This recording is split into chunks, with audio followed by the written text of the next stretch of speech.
So next I'd like to invite up to talk Alison Bean, who's going to be talking about how to make it easier for disabled and neurodivergent visitors to plan a visit to your museum. So, thank you.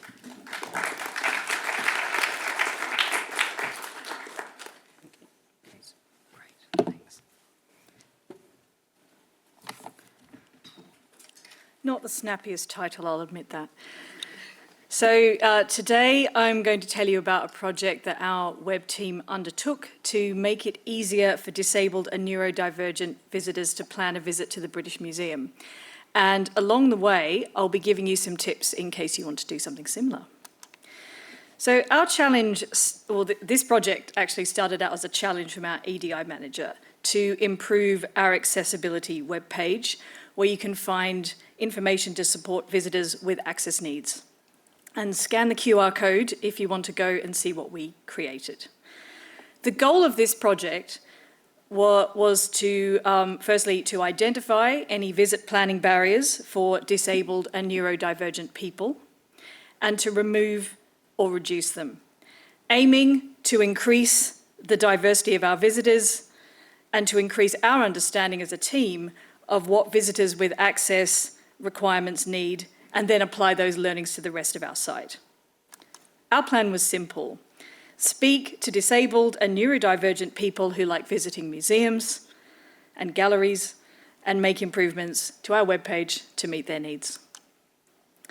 But we had no in-house experience of doing this kind of research, so we hired an agency to help us called Web Usability. And Web Usability really impressed us because not only did they have a lot of experience of doing this kind of work, and they could match us with appropriate people to test with, but they were also able to demonstrate a genuine duty of care towards those testers, such as protecting their privacy and paying them fairly for their time. And we could also ask questions to the participants as we watched them live on testing sessions that were conducted on Zoom. And that was great because, you know, we could be involved, but also the facilitators were really great because they made those testers feel really comfortable, and that meant that they gave us very honest and frank answers about their experiences.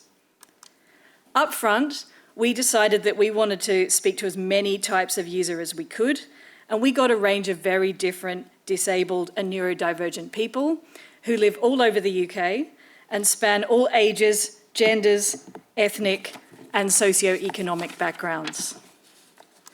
We planned this project over 5 stages, starting with getting the testers to review our existing accessibility page to mimic a typical visit planning journey. Then, following that initial round of testing, 2 prototypes were produced based on the feedback received. We also briefed our developers, Numico, to make changes to some of our site-wide components to improve the user experience. And then we ran a second round of testing to confirm our final approach, and then we published the changes. Much of this project involved making changes to the content of our page. And to give you a sense of what came out of the research and how this informed the changes, it's important to understand, first of all, that disabled and neurodivergent users expect there to be a separate page or section of your website which is about accessibility. This is what's been established, and this is what they're used to, and this is their first point of call when they're planning a visit to any type of visitor attraction. And within that accessibility page, they're seeking 3 categories of information. The first one is what every visitor wants. When are you open? How do I get there? How much do tickets cost?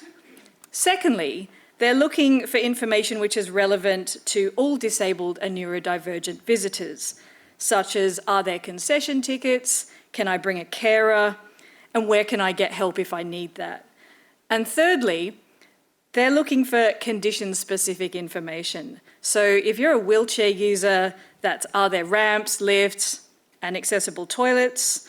If you're deaf, that might be, are there captions on videos or hearing loops?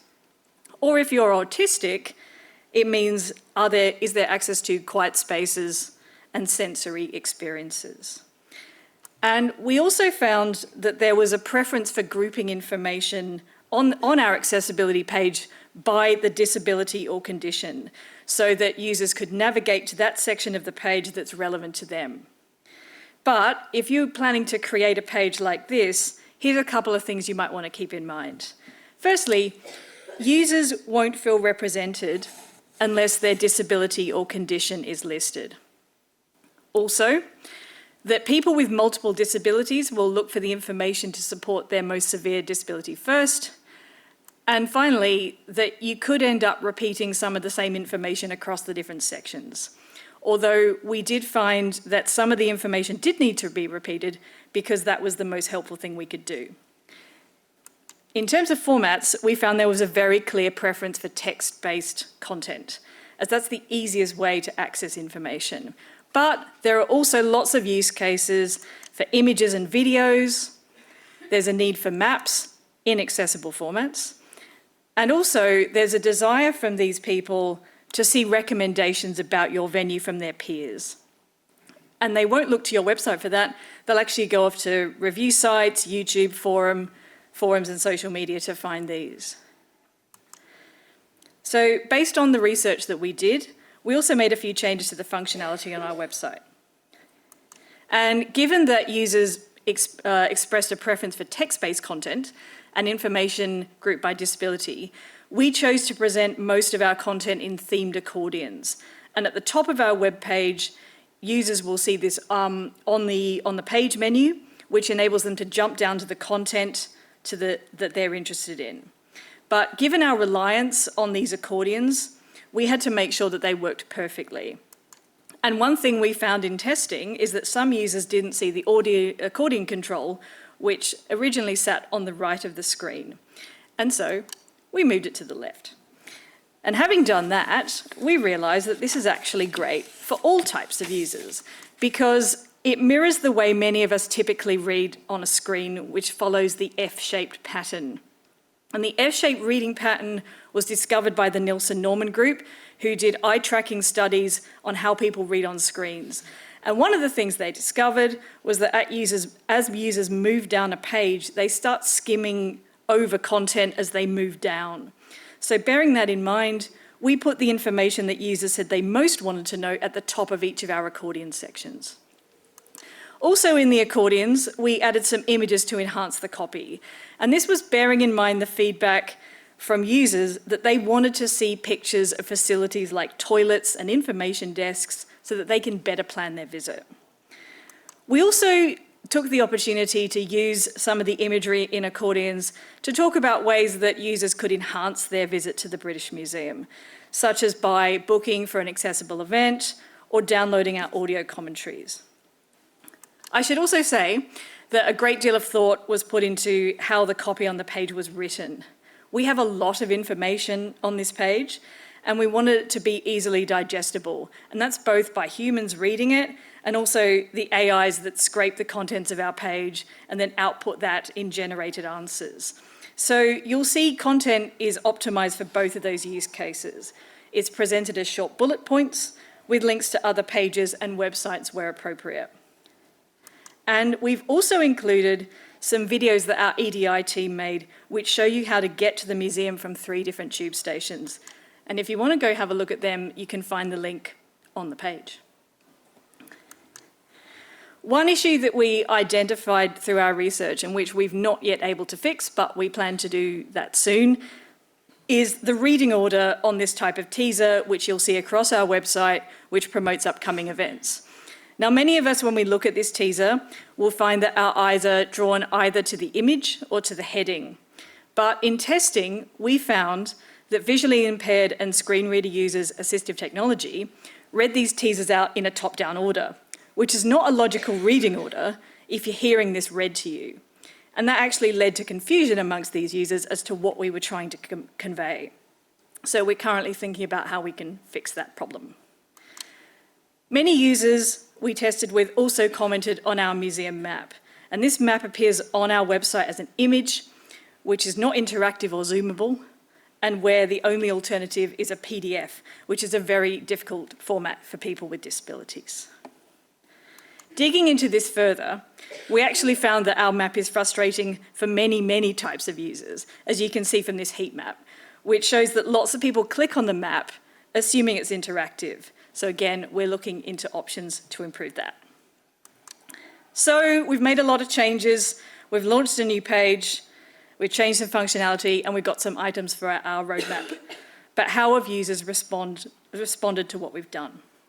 Well, since we launched, we've had more page views, more engagement, and the people who visit our page are spending more money with us.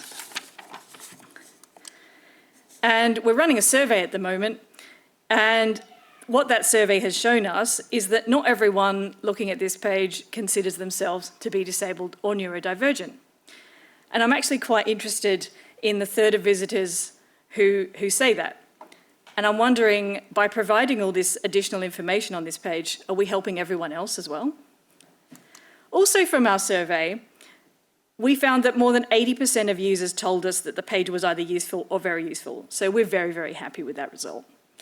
And we've had some nice comments as well, including this comment, which is kind of a favourite of mine, asking for information on our membership scheme from a disabled point of view. So there's something else for our roadmap.